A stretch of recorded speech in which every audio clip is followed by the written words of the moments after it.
खाटू श्याम जी को हारे का सहारा क्यों कहते हैं? ये सवाल सभी का है। अगर आप भी इस दुविधा में अटके हैं तो चलिए इस वीडियो के जरिए जानिए उस कहानी के बारे में जहां से खाटू श्याम जी को हारे का सहारा कहा जाने लगा।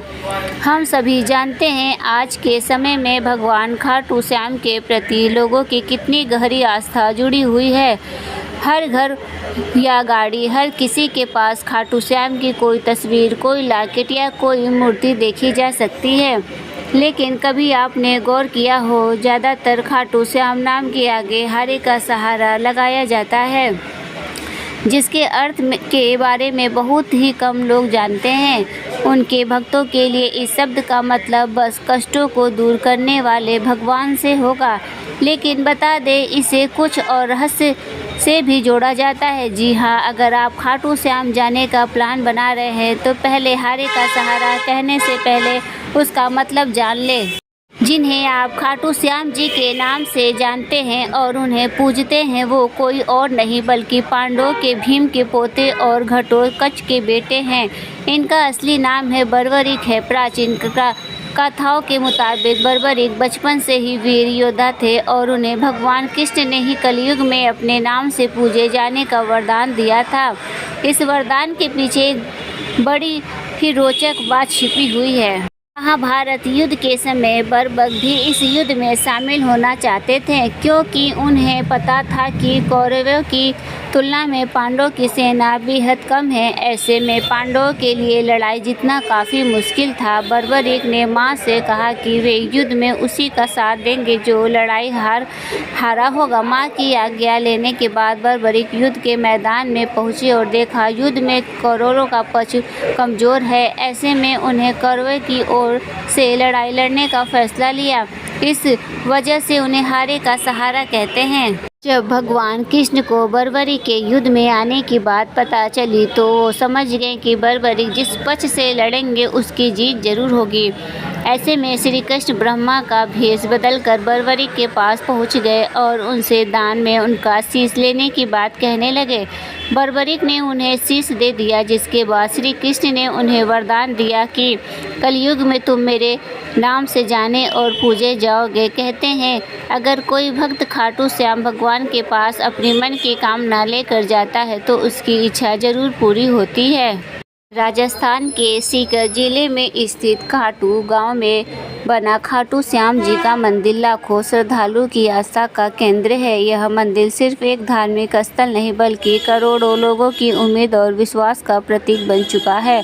हर साल यहाँ देश विदेश से भक्त दर्शन करने आते हैं और अपनी मनोकामनाएं लेकर भगवान के दरबार में हाजिरी लगाते हैं। खाटू श्याम जी को लेकर लोगों की भक्ति इतनी गहरी है कि घरों में उनकी तस्वीरें, लॉकेट्स और मूर्तियां आमतौर पर देखी जा सकती है। लेकिन इस मंदिर से जुड़ी एक बात है जो शायद आपको पता नहीं हो कि उन्हें हारे का सहारा क्यों कहा जाता है।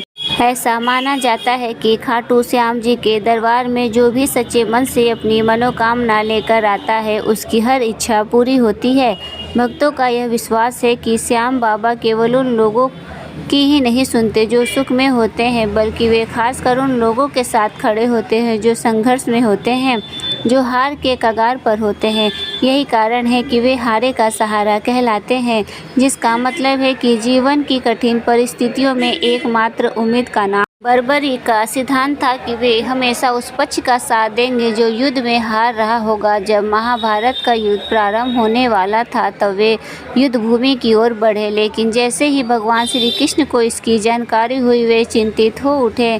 श्री कृष्ण जानते थे कि बर्बरीक का समर्थन जिस भी पक्ष को मिलेगा उसकी जीत निश्चित हो जाएगी और युद्ध का संतुलन बिगड़ जाएगा। यही कारण था कि भगवान कृष्ण ब्राह्मण का वेश धारण कर बर्बरीक के पास पहुंचे और उनसे उनका शीश दान में मांग लिया।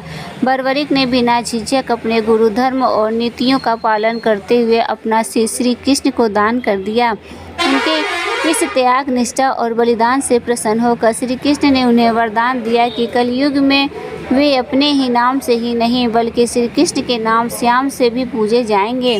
साथ ही वे हर उस व्यक्ति का सहारा बनेंगे जो दुख में हो और जिसे कोई उम्मीद न हो, इसलिए उन्हें हारे का सहारा कहा जाता है। खाटू श्याम मंदिर तक पहुंचना काफ़ी आसान है। यहाँ का सबसे नज़दीकी रेलवे स्टेशन है रिंगास जंक्शन आरजीएस है, जो मंदिर से लगभग 17 किलोमीटर की दूरी पर स्थित है। वहाँ से जीप, ऑटो या टैक्सी के माध्यम से मंदिर तक पहुँचा जा सकते हैं। दिल्ली, जयपुर, अलवर और अन्य शहरों से रिंगास के लिए ट्रेन उपलब्ध हैं। अगर आप हवाई यात्रा करना चाहते हैं तो जयपुर इंटरनेशनल एयरपोर्ट सबसे पास का हवाई अड्डा है, जो खाटू श्याम मंदिर से लगभग 80 किलोमीटर दूर है। जयपुर से सड़क मार्ग से खाटू पहुंचना सुविधाजनक होता है, जहां से कई निजी बसें और टैक्सी आसानी से मिल जाती हैं। तो दोस्तों, हमारे द्वारा दी गई जानकारी आपको कैसी लगी, कृपया कमेंट बॉक्स में ज़रूर बताएं। वीडियो पसंद आए तो वीडियो को लाइक करें और चैनल को सब्सक्राइब करना ना भूलें। फिर मिलते हैं नेक्स्ट वीडियो के साथ, तब तक के लिए धन्यवाद।